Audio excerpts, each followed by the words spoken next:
Morning guys. I thought what I would do this week is to show you a couple of videos on the structure of the spine. Now, 4 out of 5 people get back pain at some stage in their lives. So back pain is very costly. It's costly in terms of suffering, and it's costly in terms of the the amount of money it costs to industry in any one year.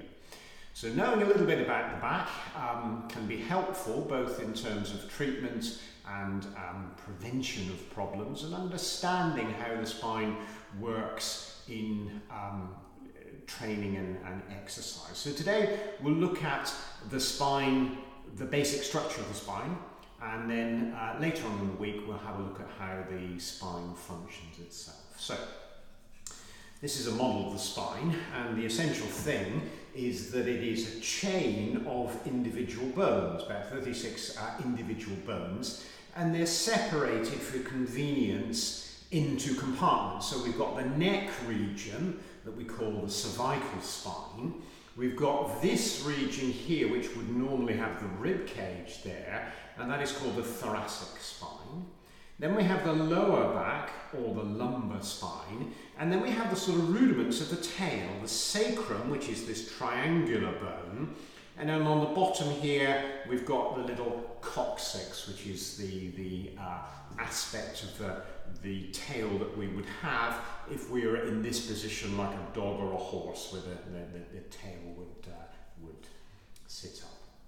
So essentially, when you look at the structure of the spine, in reality its structure began, and in some ways is more applicable to a mammal standing on 4 legs. If you imagine a horse or a dog in this position, the forces come down from above. So the forces come down this way, and so the spine is strong into this position, into extension. So as the force comes down, pushing down here, pushes the spine down, the legs and the arms are on the floor, and so the spine is very strong in that structure.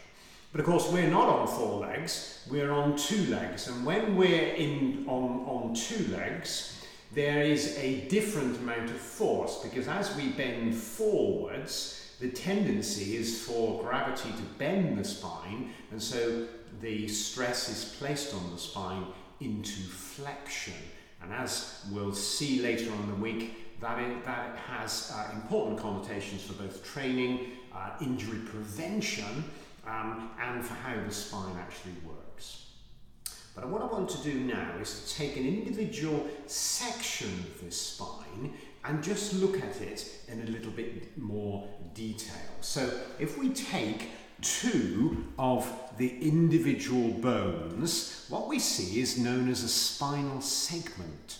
And that spinal segment consists of 2 individual bones, and between the bones we've got 3 joints. At the front here we've got the spongy spinal disc, and then at the back we have 2 joints called the facet joints. And facet sounds like face, and as you know, the name would suggest, they're relatively flat joints. So let's have a look at these to start with. So our facet joints are flat joints, which are synovial joints. And for those of you who saw the video on the knee, you'll know that a synovial joint essentially is 2 bones contained within a bag, and that bag has a fluid within it. So the bag is called the capsule. It's lined by a thin membrane called the synovial membrane, and the synovial membrane produces an oily fluid to lubricate the joint. So we've got 2 of these joints at the back, and those joints open and close as we bend and straighten, and as you twist the spine, one will open and one will close, and those joints are the ones which give you clicks and pops in the spine. So they are synovial joints, and the synovial joints open as we go into flexion but close as we come into extension. So if we imagine again in this position, if we were a dog and the stress is coming down on the spine, the facet joints will close and sort of lock together, and the spine becomes very, very strong.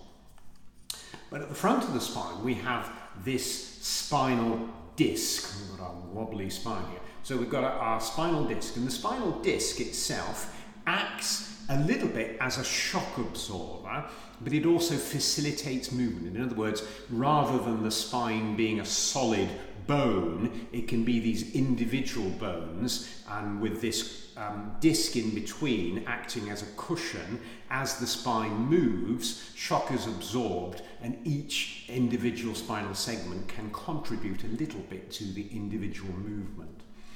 So we can think of this, the disc having a structure a little bit like a toothpaste tube, in that it's got a relatively hard outer casing, and it's got a sort of a gelatinous middle.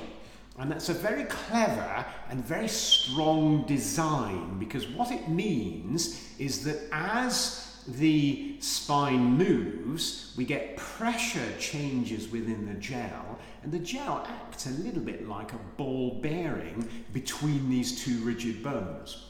So you've got the advantages of free movement, but also the advantage of strength because of that discal structure. So we've got a harder outer casing in layers, a little bit like the layers of an onion, one on top of another, and these layers have fibres, and the fibres point at various different directions, which makes the disc strong on the outside.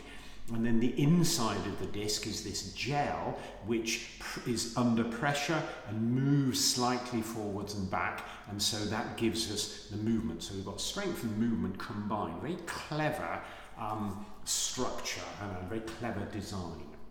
All right, so we've got our spongy, strong disc at the front. We've got our two strong synovial joints, our facet joints at the back. And then coming down the middle here, we've got our spinal cord, and the spinal cord comes through a sort of a circle in each bone, and all of those circles line up to form a channel called the spinal canal, and the spinal cord comes down there. And then you can see at the back, as the yellow spinal cord is in the middle, at T-junctions we've got nerves coming out, and all of those nerves will come together. So in the upper part of the spine, they come together and they run down the arm, and in the lower part of the spine, they come down together, run through the buttock and into the leg.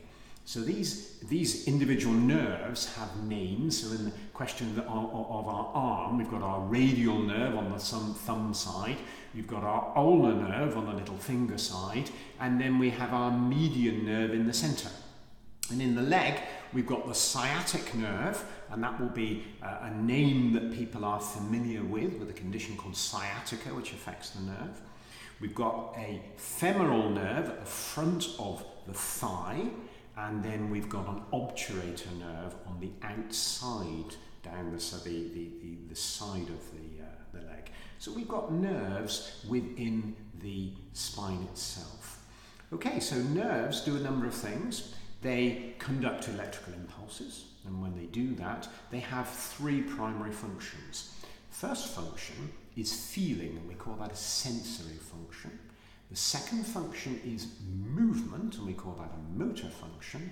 And the third function is to do with the condition of the tissues, and we call that an autonomic function.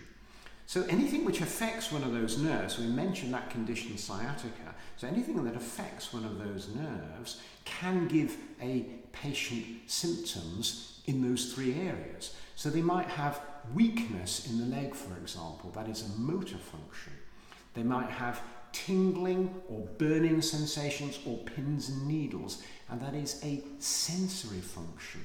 But they can also find that their skin will feel a little bit itchy, it might change colour, it might dry up, and that would be an autonomic function. So changes within the spine, so if we talk about the lower spine, changes within the lumbar spine can affect the nerves so that you start to feel altered feelings and changes in the condition of your tissues wherever that nerve goes. And so that nerve goes down through the buttock, through the thigh, into the calf and into the foot. So commonly people with back pain may end up with feelings in their calf or their foot, and that is coming from the spine. So we'll look later on in the week at how the spine works and the sorts of things that can go wrong and what we can do about it. But essentially for today, let's just recap then. We've got individual bones forming a chain of movement. So we've got a spine which is very flexible but also very strong. We've got two fluid-filled synovial joints at the back called the facet joints. We have a very strong spongy structure called the disc at the front. And then behind the spine we've got our spinal cord, and at T-junctions we've got these nerves coming out, and they all clump together to form major nerves which go through the buttock and into the leg.